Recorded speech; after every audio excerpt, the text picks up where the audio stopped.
Et nous voulons écouter sa parole. Et la parole de ce matin, elle est particulière.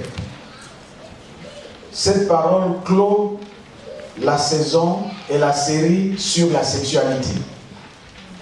Et cette série sur la sexualité, nous l'avons abordée en mentionnant le fait que nous, les humains qui sommes là, avons été créés comme espèce animale avec les autres espèces comme des êtres sexués, doués des capacités de sexualité, sexués, et ainsi créés mâle et féminin. Mâle et féminin, espèce humaine qui est la sous-espèce de l'espèce animale. Les autres espèces, comme les animaux, ont une sexualité exclusivement reproductive. Nous, les humains, avons une sexualité et reproductive et de plaisir. Donc, Dieu, parmi les dons qu'il a fait aux humains pour se réjouir sur la terre, il nous a aussi légué le plaisir sexuel. Mais il a légué le mandat de reproduction comme à toutes les espèces. Et pour que cette sexualité à mission reproductive et de plaisir assure notre épanouissement, il faut que ça se passe dans le respect des conditions. Et les meilleures conditions ne peuvent venir que de celui qui a créé cette sexualité. Les meilleures conditions ne viennent que de Dieu. C'est pourquoi de Dieu, à travers sa parole, nous avons appris un certain nombre de choses. Parmi les conditions de la sexualité, c'est le mariage comme cadre sécurisé, orthodoxe, pour une activité sexuelle responsable, sécurisée, engagée et qui épanouit. Le mariage.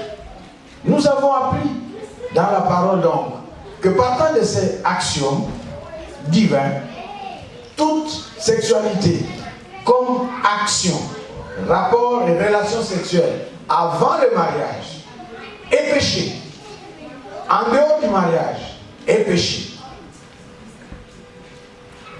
Non seulement relation sexuelle avant et en dehors du mariage, mais aussi les autres pratiques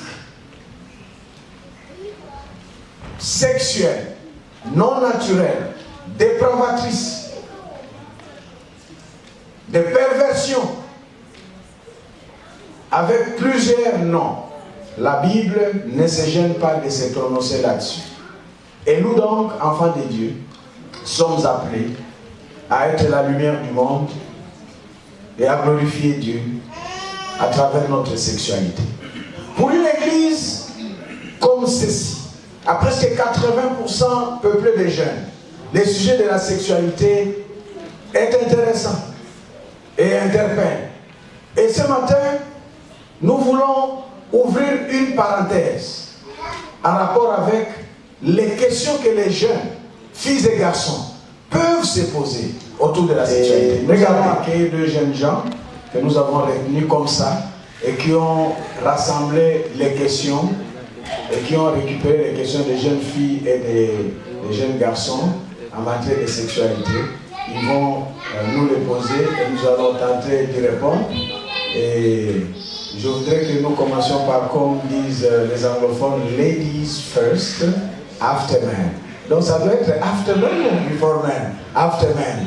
Donc si c'est after men, c'est d'abord les garçons. Mais ladies first. Nous accueillons notre fille Malika. Voilà Malika. Et nous accueillons notre fils Épaphrodite. Mais on ne crie pas pour Épaphrodite. Ok. Voilà, Malika et Épaphrodite sont les représentants respectifs des jeunes filles et des jeunes garçons pour poser les questions. Et nous allons répondre. Les questions sont nombreuses, il y a près de 20. Et ça va nous prendre beaucoup de temps. Mais nous allons y aller une après l'autre, de part et d'autre, et voir jusqu'où nous allons nous arrêter. Et ça sera notre message aujourd'hui et ça sera intercalé éventuellement avec des lectures bibliques, sinon nous ferons les lectures bibliques après. C'est pourquoi nous avons choisi de nous asseoir. Nous allons nous asseoir, merci beaucoup. Et voilà, nous commençons. Encore, nous respectons le principe de Ladies First et nous allons laisser notre sœur Malika nous poser la question qui vient des jeunes filles. Donc, bonjour peuple de Dieu, bonjour pasteur. Merci de m'avoir choisi pour représenter les jeunes filles de l'Église. Je suis très reconnaissant. Donc, j'ai là entre mes mains des questions que les jeunes filles de 20 ans se posent sur la sexualité, auxquelles elles auraient besoin d'être éclairées. Donc, je vais les poser. La première question est la suivante. Pourquoi notre vie sexuelle est-elle importante pour Dieu? Voilà. Pourquoi notre vie sexuelle est-elle importante pour Dieu? Parce que notre vie sexuelle fait partie de nous-mêmes en tant qu'être humain. Et en tant qu'être humain créé par Dieu, tout en nous, l'être humain, quel qu'il soit, mâle ou femelle, créé par Dieu, tout en lui, dans son intégralité, tous les aspects de sa vie, compte aux yeux de Dieu. Mais en particulier, le domaine de la sexualité, qui est un domaine privilégié, parce que domaine qui caractérise la divinité en ce qui concerne la reproduction et le peuplement et la continuation de la race humaine. Dieu ne peut qu'y jeter un regard très attentionné pour savoir comment ma fille, comment mon fils fait usage de moi-même dans cette dimension de sa sexualité. Voilà. Bonjour peuple de Dieu. Merci pasteur pour ce privilège de m'avoir choisi pour représenter les frères, les adolescents, jeunes frères et les papas. Et j'ai entre la main aussi les préoccupations des frères. Et je vais poser la question numéro 1. La sexualité avant le mariage, pour ou contre? Et pourquoi? Voilà les garçons, la sexualité avant le mariage, pour ou contre. D'abord, il faut préciser, quand on dit la sexualité avant le mariage, de quoi est-ce qu'il s'agit? Parce que parlant de la sexualité, il ne faut pas confondre sexualité et relation sexuelle. Tout être humain, même l'enfant qui est encore dans le sein de sa mère, est une personne déjà là-dedans sexuée. Que l'on soit marié ou pas encore, nous avons en nous une sexualité. Et cette sexualité nous accompagne à travers les différentes phases d'âge. Elle va être latente et non expressive. Latente, puisque cachée en nous, comme chez l'enfant, dans le sein de sa mère, comme chez le tout petit enfant, comme chez Kina Divine, Fanginou, latente et cachée. Elle devient latente et expressive parce que la personne commence à se rendre compte des phénomènes de sa sexualité, comme la voix qui change de teneur chez les jeunes hommes à un certain âge, comme la poussée des poils chez les uns et les autres à un certain âge. Ce sont des signes de la sexualité. Jusque nous allons dans les signes beaucoup plus intimes au fur et à mesure de l'âge. Et cette sexualité qui existe est latente et expressive, à force de l'âge, devient parfois aussi impulsive et envahissante. Parce que l'on grandit. Mais tant que l'attente expressive, elle n'a pas été exprimée, une sexualité exprimée est une sexualité active. Donc on a activé, consommé sa sexualité. Là, nous quittons de la sexualité pour rentrer dans les relations sexuelles. Si la question se rapporte aux relations sexuelles, les relations sexuelles avant le mariage sont interdites par la Bible parce que sinon fornication ou impudicité. Voilà. La deuxième question est, au regard de la parole de Dieu, quels moyens contraceptifs sont autorisés et quels autres sont à éviter? Intéressant. J'étais tenté de ne pas répondre, je suis tenté de ne pas répondre à cette question parce que, j'ai dit, ce sont des questions on m'a dit, c'est des jeunes filles d'âge autour de 20 ans. Et les questions sur les contraceptifs se rapporteraient, je pense, en temps normal, au mari. Et j'ai lutté avec ça. Mais je dois répondre. Pourquoi? Parce que vous savez, à notre temps, ça j'ai réfléchi à mon temps et je me suis mis au temps actuel. Pourquoi je dis? Parce qu'à notre temps, je vous dis la vérité, il y a des choses comme des contraceptifs. Moi j'ai appris ça à l'université, dans la recherche, parce que j'avais un penchant écologique, aller sur la reproduction. Et j'ai appris ça à des conférences par rapport à l'éducation sexuelle et l'éducation à la vie des jeunes gens.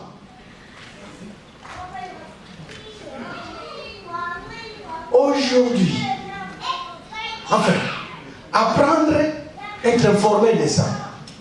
Et puis, savoir comment, quel contraceptif, ça s'utilise comment, pourquoi, les avantages, les désavantages.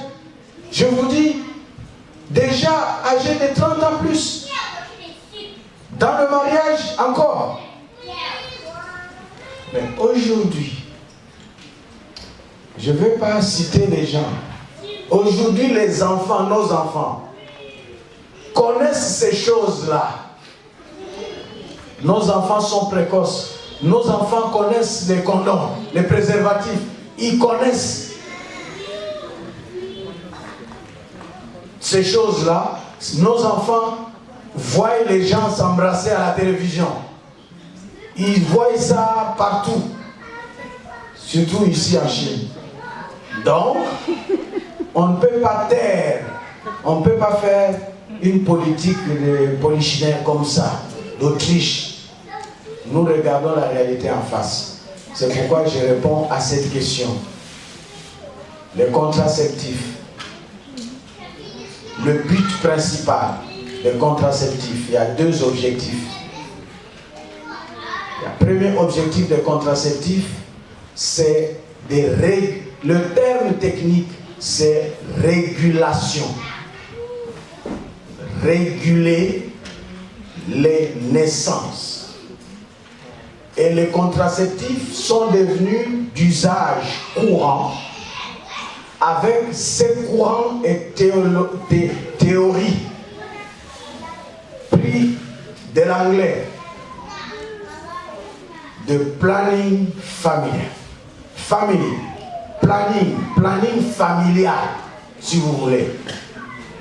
C'est-à-dire le fait, pour des besoins de responsabilité que les parents ont, de ne pas dire Dieu a dit multiplier la terre et remplissez-la pour mettre au monde sans limite. Parce que la personne à qui Dieu avait donné cet ordre-là, l'homme s'appelait comment? Adam. Et la femme s'appelait comment? Ève. Adam et Ève n'ont pas rempli la terre. Donc nous ne pouvons pas nous mettre à leur place pour dire c'est à moi que Dieu a donné l'ordre de remplir la terre. Donc c'est un ordre qui s'applique à tous les couples de tous les temps. Comment alors gérer notre capacité de reproduction attachée à notre sexualité pour que la reproduction soit rationnelle, voulue et responsable. D'où le planning familial. Donc on offre des méthodes pour que l'homme et la femme mariés puissent s'unir dans le plaisir lorsqu'ils ne veulent pas avoir des enfants, que l'enfant ne vienne pas. Mais l'autre but des contraceptifs, c'est pas seulement empêcher la conception, la fécondation, mais c'est aussi protéger contre des problèmes, des maladies dites MTS, maladies MST, maladies sexuellement transmissibles. On peut arriver par maladresse dans la vie d'avoir contracté cette maladie. Est-ce que dans un couple, quelqu'un qui a cela, je parle en pasteur et en homme, je connais des cas, est-ce que pour ça, le couple doit ne plus vivre et cohabiter parce que l'un a contracté, ou bien la vie sexuelle doit s'arrêter parce qu'il y a eu ces problèmes? On continue avec la vie sexuelle, mais on n'est pas obligé d'être assassin pour l'autre. Comment vivre sa sexualité avec l'autre tout en étant déjà infecté sans lui communiquer cela? Ça, c'est l'autre raison des contraceptifs. Maintenant, pour les jeunes filles ou les jeunes gens non encore mariés, les contraceptifs, il y a des familles, malheureusement, qui ont des cultures de liberté, qui apprennent et permettent leurs enfants de vivre et de grandir en ayant des copains, des copines, sans donner de limites, ou en donnant des limites, mais en disant, mais si jamais il vous arrivait de vouloir, laissez-moi parler noir sur blanc, avoir des rapports sexuels, il faut se protéger. Alors les parents offrent. Et aujourd'hui, le marché offre tout ce qu'on offre, d'où les contraceptifs avec les usages qu'on en a fait, usage positif, usage négatif. Et pour savoir plus des contraceptifs, il faut, je pense, un sujet à part. Parce qu'il y a les contraceptifs sont de plusieurs sortes. Il y en a qui sont chimiques, il y en a qui sont mécaniques. Ok, il y en a qui sont juste à chirurgical. Ah, je connais un couple pour réguler et arrêter les naissances, ils ont choisi les stérilets. On a placé un petit truc dans l'utérus de la femme. Comme ça, elle vit sa vie sexuelle sans problème. Et ça a perturbé le fonctionnement de cette dame. Et j'étais dans cette église pour des moments de délivrance et tous ils étaient touchés, ils sont venus me confier cela. Et vous savez, pour mettre sans effort, les médecins placent, mais pour enlever, il faut une opération. Il faut qu'on déchire. Donc, attention. Il y a des solutions très faciles, des contraceptifs très friands et très pratiques, très courants. Mais n'oubliez pas, d'abord, que les relations sexuelles en dehors du mariage, avant le mariage, sont des péchés. Et l'usage des contraceptifs dans le but, soit de réguler les naissances, soit d'empêcher la contamination de l'autre par une maladie sexuellement transmissible, n'est pas interdit, mais alors il faut s'informer sur le type de contraceptif approprié. Il faut s'informer. Il y a des questions qui interviennent de tout genre. Par exemple, des questions d'ordre éthique, de conscience. Voilà, il faut s'informer. Et comme nous sommes différents en tant qu'êtres, on a besoin de s'informer. Jeunes gens, jeunes filles, jeunes garçons, informez-vous auprès de vos parents, pas auprès des amis. Sinon, informez-vous auprès du pasteur que nous sommes.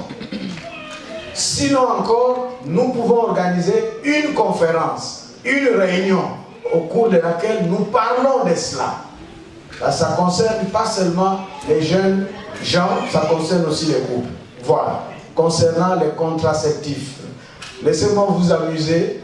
Il y a un jeune homme qui était fort en contraceptif et son contraceptif préféré, c'était capote. Il en connaissait de toutes sortes et de qualités. Malheureusement, un jour, ça a éclaté quelque part dedans. Ça a éclaté. Merci. Ok, la prochaine question. Si nous cherchons pas à être en couple actuellement, c'est-à-dire à trouver la femme de notre vie, quand devrons-nous alors? Et comment savoir si c'est le temps d'être en couple ou non? Je reprends. Si nous ne cherchons pas à être en couple actuellement, c'est-à-dire à trouver la femme de notre vie, quand devrons-nous alors? Et le deuxième volet, comment savoir si c'est le temps d'être en couple ou non? Très bien, c'est une question qui se rapporte aux relations. La terminologie couple évoque le projet mariage. Et nous voulons donner un schéma simple. Toute personne, dès le bas âge, doit avoir une vision de la personne qu'elle sera. C'est ce que nous faisons dans notre église ici. Pensez à la personne que vous serez. Quelle femme vous serez, quel homme vous serez. Avec les idées encore en brume que vous avez comme des brouillards, ces idées sont encore en brouillard, selon l'âge et les besoins. Vous avez quand même quelques idées de la personne que vous sentez que vous serez. Vous pouvez commencer aussi à projeter la personne, homme ou femme, qui match mieux avec vous, tel que vous les projetez ou les pressentez. Ah, moi je serai comme ça, je sais, pour moi il faut un homme comme ça, comme ça, comme ça. Ça passe. Et ça se dit entre amis. Ça peut se dire en famille, ça peut se dire en soi-même. Et la femme que moi j'aurai doit être comme ça, comme ça, comme ça. Comme projection. Mais plus on grandit, et plus on est enfant de Dieu, ne pas s'arrêter là-bas, priez pour cela. Parce que c'est Dieu qui crée. Dans les proverbes, il est dit qu'on peut hériter de ses parents beaucoup de choses, parmi lesquelles des biens et des richesses. Mais la femme, on ne l'hérite pas des parents. Elle vient comme don de la part de qui? De l'Éternel. Donc, très tôt, dès qu'on connaît le Seigneur, jeune fille, enfant, jeune homme, garçon, commence à prier Dieu pour l'homme de ta vie, pour la femme de ta vie. Et au fur et à mesure que tu grandis, commence à t'informer, à participer aux conférences, à échanger, à t'instruire, à discuter, à être accompagné, à regarder des modèles, à définir des critères et à présenter cela à Dieu. Jusqu'à ce que dans les relations comme tu vis, tu vas trouver des personnes, certainement, le moment venu. Et donc, il y a cet accompagnement, cette marche. Donc, à tout moment, on pense à cela, on prie pour cela. Ensuite vient l'âge où on se sent dans le besoin de concrétiser ce projet. Il faut se promener en ouvrant les yeux. Si tu es un garçon, tu regardes. Et tu la vois marcher, comment elle sourit. Tu regardes. Tu regardes. Si elle t'intéresse, tu notes. Et puis tu regardes, tu passes. Tu regardes. Si elle ne t'intéresse pas, tu ne notes pas. Si elle t'intéresse, tu notes. Et tu passes. Si tu es une jeune fille aussi, il y a une soeur qui m'avait dit les hommes pensent que les femmes ne les regardent pas. Les hommes regardent avec leurs gros yeux. Quand un homme regarde, on voit qu'il est en train de regarder. Mais les femmes regardent aussi. Les femmes regardent sans que ça se fasse remarquer. Donc les sœurs, regardez aussi. Et vous notez. Et vous commencez, vous pouvez demander, j'ai vu ces jeunes hommes là, Seigneur, donne-moi ces garçons. Ça c'est une approche. Seigneur, je vois cette fille-là, elle m'intéresse, elle me plaît, elle irait mieux pour être ma femme. Ça c'est une approche. Mais une autre approche, je vous donne des approches, une autre approche, c'est que tu approches la personne et tu commences à avoir des relations fraternelles, amicales, entre individus, pour vous côtoyer, pour essayer de se connaître, parce qu'on ne se marie pas avec un inconnu ou une inconnue. Donc il faut un minimum de connaissances qui garantissent et rassurent qu'ensemble, ça marchera.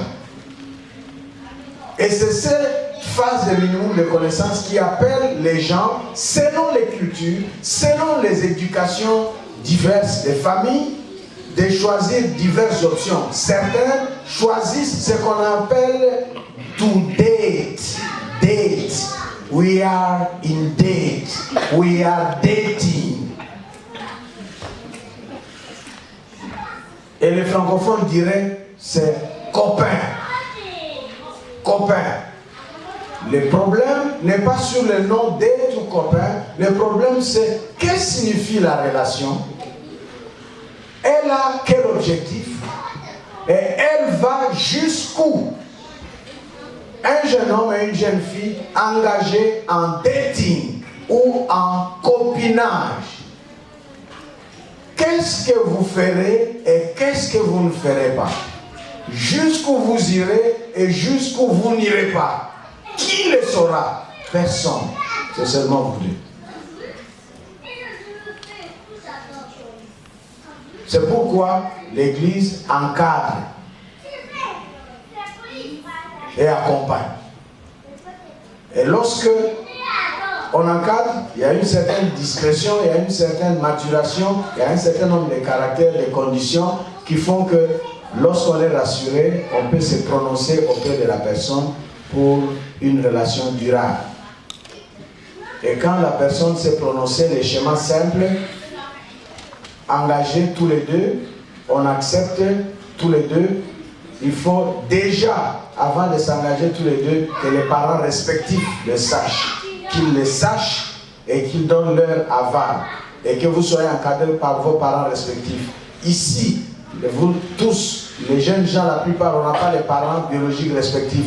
Ils sont au loin. Ils doivent le savoir même s'ils sont au loin. Mais vous avez les parents que l'Église a mis à votre disposition partant du couple pastoral déjà jusqu'aux autres parents. Il faut que le pasteur et sa femme le sachent. Qu'on sache votre relation. On ne va pas vous voir après le culte, vous marchez ensemble. À la réunion, vous venez ensemble. Et on ne sait rien du tout. Et on ne sait pas qu'est-ce qui se passe au coin. Et un jour, on va vous voir en train de pleurer. Ou on voit la soeur qui maigrit seulement, qui maigrit, qui ne sourit plus.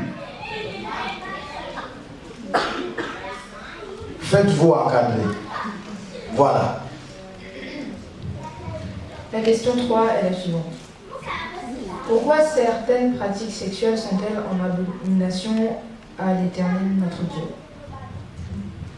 Merci beaucoup. Nous avons deux passages de la Bible qui évoquent ces pratiques. Et c'est simple que nous les lisions parce que c'est la parole de Dieu. Nous avons Proverbe, je pense, non, Lévitique.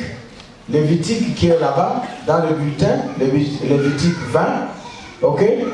Et nous avons aussi Romains. Donc, c'est la parole de Dieu qui dit cela. La parole de Dieu dit que ces pratiques-là sont en abomination. Ça, c'est un. Deuxièmement, donc la parole de Dieu pour nous chrétiens. Deuxièmement, pendant que la technique nous apprête de ces textes, deuxièmement, il y a la loi de la nature. Pourquoi le chien ne va pas chez un autre chien pour accoupler? Pourquoi? Pourquoi même le serpent, il connaît la femelle? Pourquoi? Même les insectes, même les oiseaux. Ils connaissent cette loi de sexe des mâles et femelles pour accoupler. Pourquoi ils ne font pas mâle, mâle, femelle, femelle par exemple?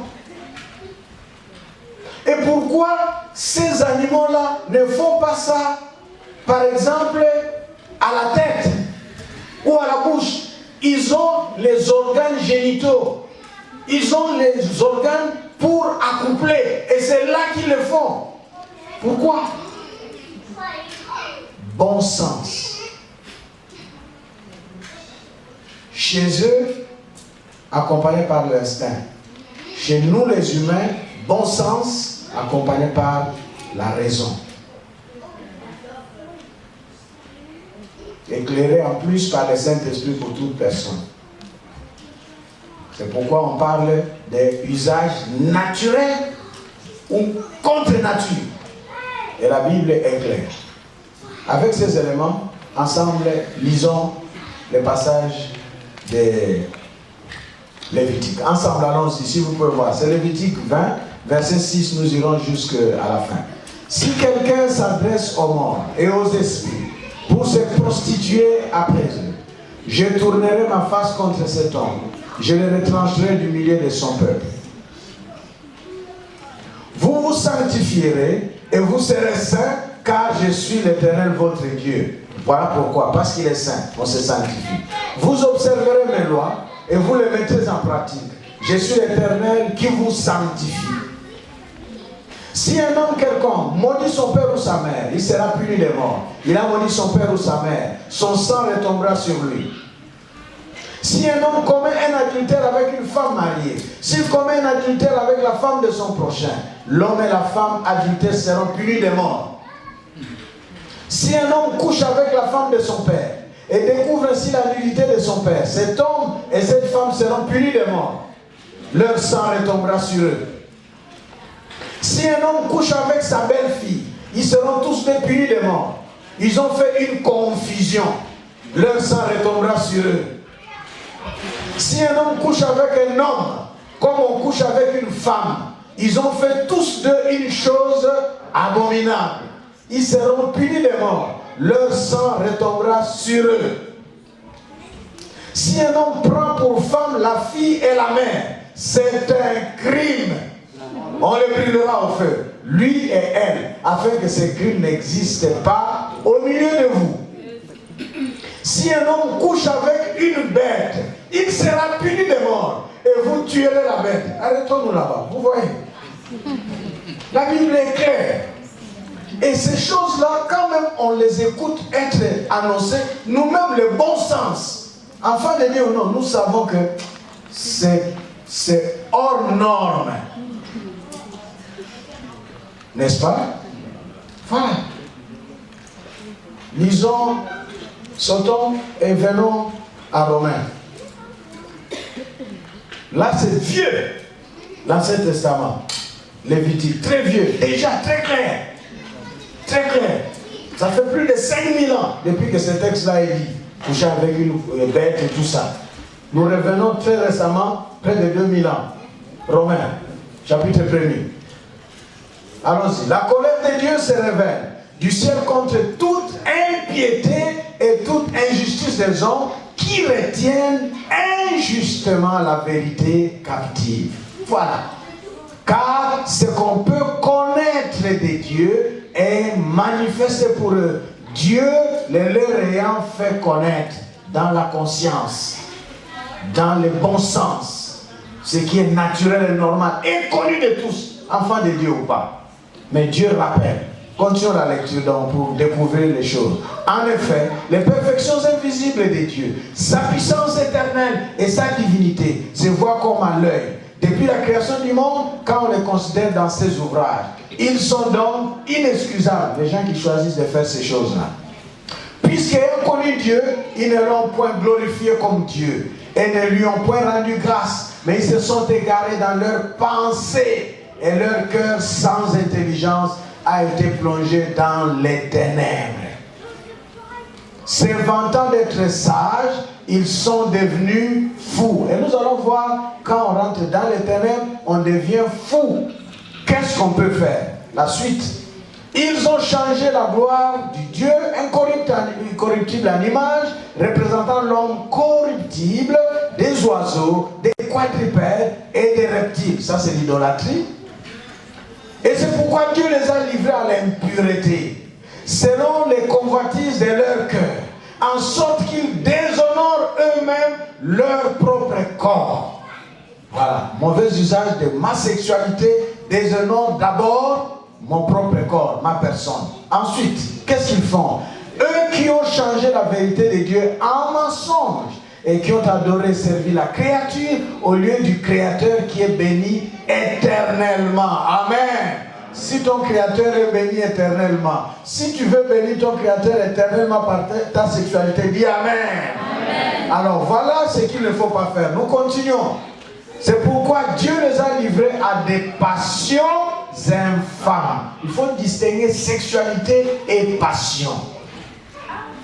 Passions infâmes, car leurs femmes ont changé l'usage naturel en celui qui est contre nature. Pourquoi c'est interdit? Parce qu'il y a usage naturel de la sexualité. Dieu est pour cela. Et il y a usage contre nature. Comment?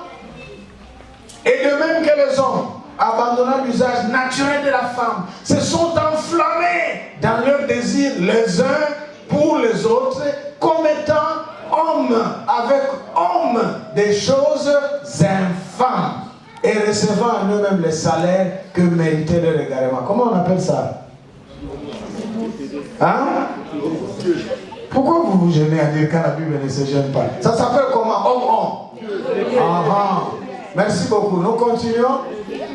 Comme ils ne se sont pas souciés de connaître Dieu, Dieu les a livrés à leur sens réprouvé pour commettre des choses indignes. Nous continuons. Tant rempli de toute espèce d'injustice, de méchanceté, de cupidité, de malice, plein d'envie de mettre des querelles, de ruses, de malignité. Rapportez. On continue à énumérer. Médisants, impies, arrogants, hautains, fanfarons, ingénieux au mal, rebelles à leurs parents, dépourvus d'une intelligence, de loyauté, d'affection naturelle, de miséricorde. Ça, c'est des conséquences. Tout ce qu'on cite là, à cause des usages contre nature, on ignore ce qui est naturel don de Dieu.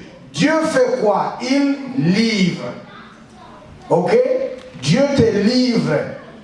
Et quand Dieu te livre, la raison te plonge dans les ténèbres et tu deviens comme un fou. Et tu ne seras pas seulement qualifié dans le domaine de ta sexualité folle, infâme, mais ça va entraîner des corollaires parce que la sexualité engage l'être humain tout entier. C'est pas possible d'avoir une sexualité désordonnée, atteinte, affectée et d'être équilibré. C'est pas possible. Ça sera remarquable, tu seras en train de lutter. On va voir que ça ne va pas. Tu seras toi-même conscient. Parce que la sexualité, lorsque c'est ordonné, c'est harmonieux. L'harmonie touche les autres domaines de notre vie. C'est ce que Dieu veut nous dire dans ses paroles. Allons-y, verset le dernier. Eh bien, qu'ils connaissent les jugements de Dieu, déclarant dignes de mort ceux qui commettent de telles choses. Non seulement ils le font, mais ils approuvent ceux qui le font. Et j'ai voulu ce verset jusque-là, la dernière phrase. Si quelqu'un a des amis qui sont accros à la porno, qui sont dans les gays, dites-moi, les bons amis des gays sont qui? Les bons amis des lesbiennes sont qui? C'est normal. Qui sont les avocats qui détiennent ça? Qui sont les pasteurs qui sont prêts à unir un mariage gay? Qui est le juriste expert qui va défendre la cause des lesbiennes? Qui? Voilà. La Bible dit non seulement ils sont égarés eux-mêmes, mais ils soutiennent ceux qui commettent ces choses. Et nous ne voulons pas être de ces gens-là. La Bible nous l'interdit. Merci beaucoup, parce que nous allons dans le temps, nous allons recevoir encore 3 questions, ça signifie une question ici, parce que c'était son tour, et puis une question, nous terminons. Bon, je pense que cette question provient d'un adolescent. La question est la suivante. L'amour, c'est-à-dire les relations sentimentales, à notre âge, en tant qu'adolescent, peut-il être réel ou non? Est-ce seulement de l'attirance? Et pourquoi?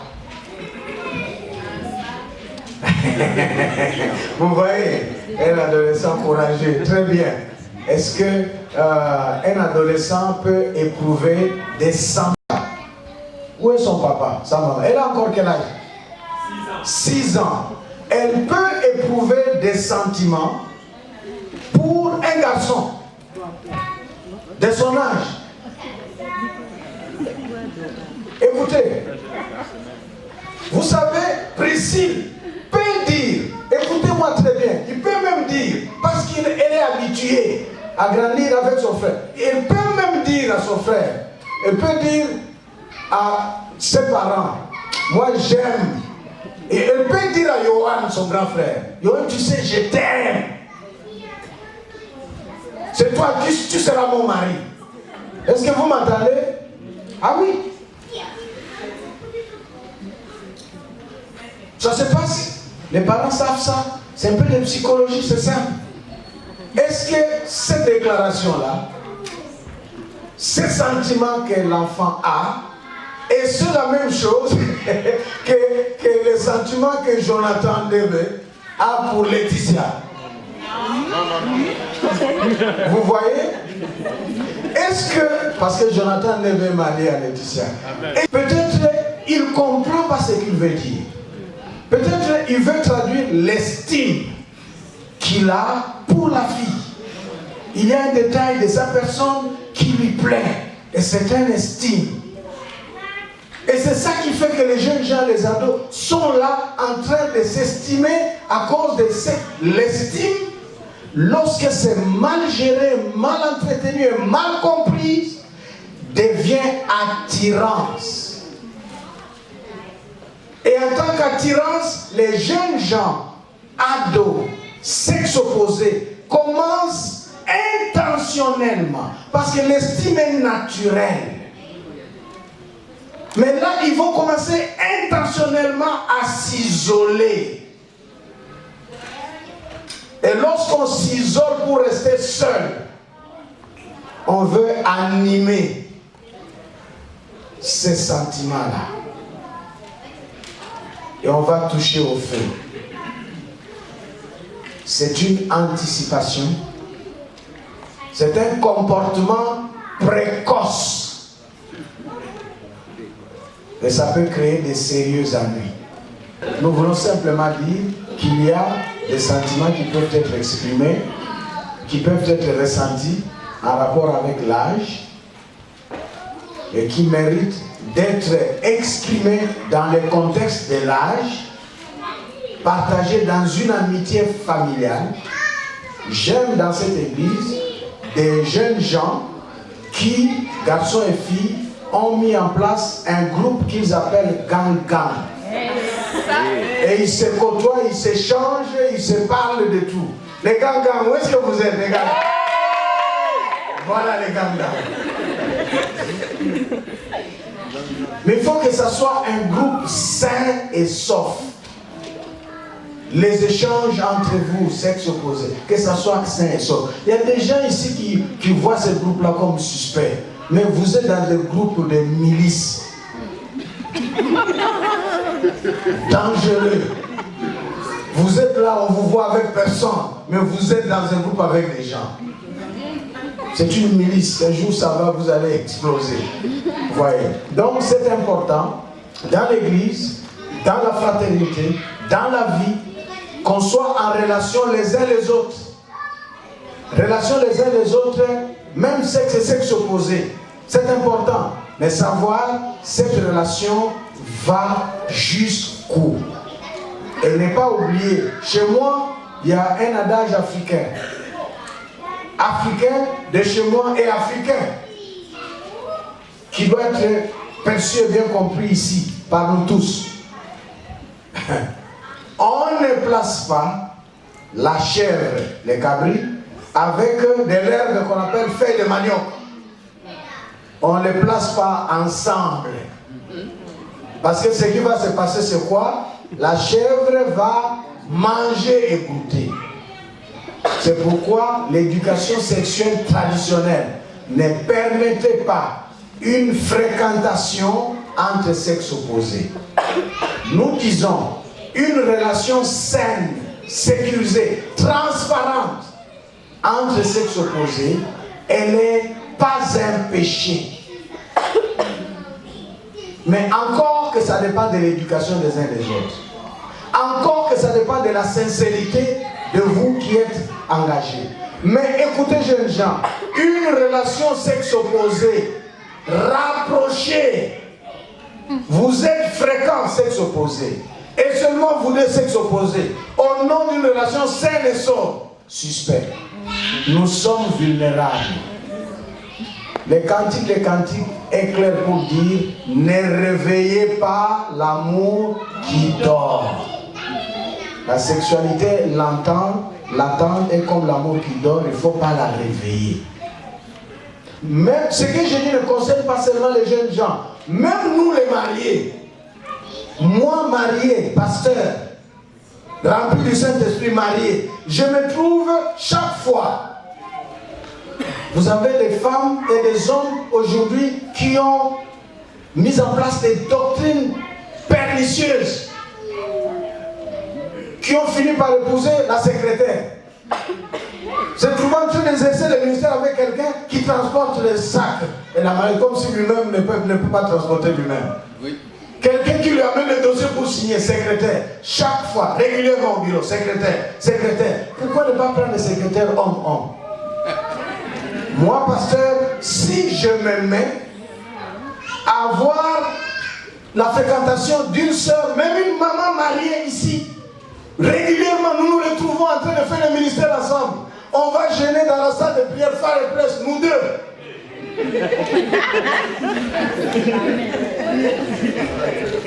Je ne le ferai jamais.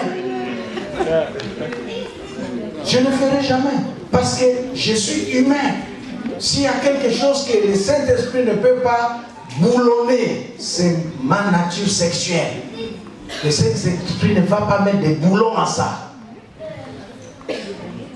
C'est ma raison, ma conscience et ma consécration à Dieu qui me dit attention, pas comme ça. C'est pourquoi même frères et sœurs, même famille, il faut savoir la distance. On grandit, frères et sœurs, on s'amuse. Plus on grandit, on doit prendre conscience que c'est ma sœur,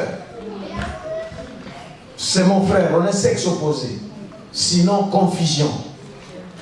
Nous connaissons des histoires dans la même maison, même père, même fils, même père, même mère. Ils grandissent, filles et garçons, grands frères et petites sœurs. Ils sont en sécurité quand les parents sont partis. En sécurité, ils couchent ensemble, ils font tout ensemble. Nous connaissons plusieurs cas. Attention avec notre sexualité. L'éducation sexuelle dans les familles est importante. Mais allons-y, le temps est fini. Nous allons recevoir les deux questions à la fois et nous répondons et nous clôturons notre culte. La quatrième question. Nous savons bien qu'il ne nous est pas permis d'avoir des relations sexuelles hors mariage. Alors, quelles sont les limites de choses à faire dans le copinage? Est-il permis à une chrétienne d'embrasser son petit ami ou sa petite amie? Intéressant. Ok. Quelqu'un qui est chrétien, né de nouveau, mais qui se lutte avec une vie de chasteté. Qu'est-ce qu'il peut faire concrètement pour réussir? Voilà des bonnes questions qui nous permettent de terminer. Chez les jeunes gens, ça reste combien chez les garçons? Ça reste près de 5 ou 6. Et chez les jeunes filles, ça reste 8. Là, c'était 12. Voilà. Donc, 5 plus 8, ça fait 13. Est-ce qu'il y a des jeunes gens là-bas qui ont des questions? Ah voilà. Ah voilà les mains. Donc, ce que nous allons faire, je vais répondre à ces deux questions. Ce que nous allons faire, c'est que les questions que vous avez, jeune fille, vous ajoutez, vous donnez à Malika à la fin, elle ajoute. Jeune garçon, vous donnez à Epaphrodite à la fin, il ajoute. Et nous allons programmer un moment en dehors du culte. Vous voulez que ça soit en dehors du culte ou encore pendant le culte? Qui sont pour? Qu'est-ce qui se passe? Qu'est-ce qui se passe là-bas? Ils ont fait ce mois tous les. Ils veulent que ce soit dans le culte parce qu'il faut que eux aussi les papas entendent. Donc on veut que ça soit pendant le culte, hein? Parce que si on met en dehors du culte, il y a des gens qui ne viendront pas. Donc on cherchera un moment pendant le culte d'avoir la suite de ceci. C'est bon? Alors laissez-moi répondre à ces deux questions. La première, jusqu'où les copains? Oui, ceux qui sont dans le copinage, puisque les relations sexuelles sont interdites avant le mariage. Donc ces jeunes gens copains savent qu'ils ne peuvent pas avoir des relations sexuelles. Parce qu'ils ne sont pas encore mariés, mais ils sont copains. Ils demandent jusqu'où ils peuvent aller. Est-ce qu'ils peuvent, par exemple, s'embrasser? Et vous savez ce que c'est s'embrasser là signifie? Ah, je me mets debout pour répondre. Vous savez, il n'y a pas trop de spéculations et de commentaires à faire. J'ai dit hier, pour l'avoir déjà dit ici à l'église, pendant la période de délivrance, que le diable, lorsque nous lui donnons le petit doigt, il ne se contente pas de nous maîtriser en nous attrapant au petit doigt. Il nous tient sur le bras pour nous maîtriser tout entier.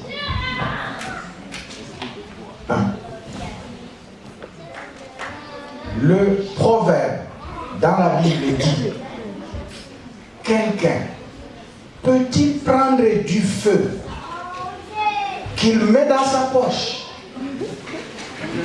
sans qu'il ne sait plus? D'ailleurs, pour ça, j'ai l'exemple qui va vous faire rire. Un frère qui a connu le Seigneur, baptisé du Saint-Esprit, parle la langue, mais qui n'est pas encore délivré de la cigarette, s'est retrouvé au coin en train de fumer. Et à l'époque, il y avait beaucoup ce qu'on appelait visite. Et voilà le groupe de frères en visite. Et ils surgissent. Et voilà le frère qui voit le frère en Christ qui arrive. Tout de suite là, il éteint. Les gens qui fument ont des réflexes, ils savent comment éteindre. Il appuie la cigarette et il met dans la poche. Parce que s'il jette, parce que les autres normalement, en temps normal, ils jettent et puis ils marchent. Bon, lui, tellement qu'il était coincé, il met dans la poche. Et les frères sont venus, c'était pas juste bonjour, c'était est-ce que ça va en famille et tout ça là. Et imaginez la suite. La fumée a commencé à sortir. Attention avec la sexualité. Les adultes et nous les êtres humains et les autres personnes qui ont fait l'expérience qui vous tente, copains et copines, de vous embrasser. Il y a des gens qui ont commencé par ça et qui vous diront de ne jamais faire parce qu'ils ne savent pas, ils savent très bien jusqu'où ils sont allés et qu'est-ce que ça leur a coûté. Parce que la sexualité humaine est consommante, engageante. Toucher à la main en marchant ensemble. 2 fois, 3 fois, invitera à toucher sur l'épaule. Invitera à se serrer, à marcher collé. Invitera à se tenir chaud comme ça. Invitera à se donner les embrassades, la bouche. Et ça invitera à ce que non seulement ce que vous appelez s'embrasser par la bouche, mais ça sera s'embrasser et aller et engager tous les corps. Parce que notre sexualité est engageante. Et nous sommes vulnérables. Et comme vous êtes là, jeunes filles, jeunes garçons, la sexualité est un monde inconnu qui se découvre dans la sécurité. Vous vous amusez, vous ne savez pas comment l'autre est sexuellement. Il y a des gens, dès que vous les touchez comme ça, vous les faites comme ça, c'est fini, vous avez des problèmes. La personne commence à pleurer et vous devez tout faire. Ah, il y a des gens qui sont comme ça. Et vous avez des amis. Donc il faut faire attention. Jusqu'où vous voulez aller. Pourquoi vous voulez vous embrasser? Voilà. Parce que s'embrasser s'appelle prélude et entretien de la chaleur amoureuse.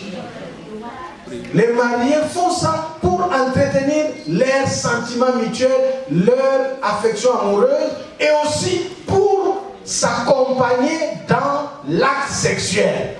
Vous allez faire ça pourquoi? Copains et copines.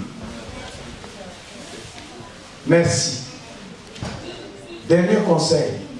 Demandez la permission de votre papa et de votre maman.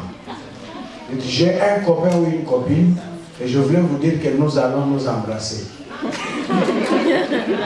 Dernier conseil. Les bis. Si papa et maman vous permettent, faites rapport à Dieu. Dites Seigneur, mes parents ont permis, toi aussi permets, je vais te dire que je vais embrasser ma copine ou mon copain. Dieu te dira, oui ma fille, vas-y. Et sois en paix. Faites-le. Sinon, attention, vivre avec des garde-fous.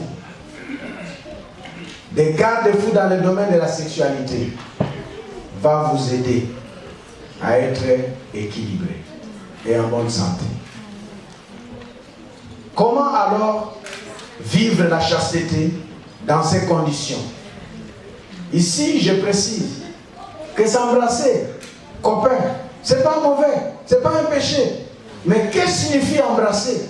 Quelle est l'intention derrière? Quel est le but? Jusqu'où? La vérité est que vous ne pouvez pas imaginer à quoi ça va amener. Et vous ne direz pas là où vous irez, vous ne le direz à personne. Vous allez pleurer. Alors nous vous épargnons de souffrir. Parce que s'il y a quelque chose qui abîme et affecte quelqu'un, c'est la vie sexuelle et la vie sentimentale qui n'est pas bien gérée. Comment vivre votre vie sexuelle en bonne santé sans consommation de la sexualité? Pour les filles, pour les garçons, être chaste, être conservé. Il y a plusieurs conseils. Il faut avoir des relations saines. Il faut éviter la proximité, la fréquentation, la proximité. Il faut éviter de réchauffer son corps et de veiller les sentiments. Réchauffer son corps, tu veux seulement être avec les filles, les sexes opposés ou les garçons. Pas faire des rapports, mais c'est le fait que vous êtes assis collés là, la chaleur là, ça te fait du bien. Tu es en train d'entretenir à l'inconscient ta sexualité. Il faut lire la parole de Dieu. Il faut prier. Il faut faire l'exercice et la gymnastique. Les besoins sexuels, c'est naturel. Dieu a créé aussi des mécanismes naturels pour assouplir cette tension sexuelle quand ça arrive. Il faut surtout, quand ça vous sollicite de manière envahie, éviter la solitude. Ça peut vous entraîner à d'autres choses. Il faut avoir des gens à qui tu peux parler de tes ennuis sexuels. Librement. Vous dites, mais écoute, comment toi tu fais? Moi, là, je souffre. Je souffre, moi. Je n'arrive pas tous ces jours. Quand je dors, je me réveille, là, ça ne va pas. Toi, au fait, dis-moi comment ça se passe. Il faut avoir des gens avec qui tu parles de ces sujets-là librement.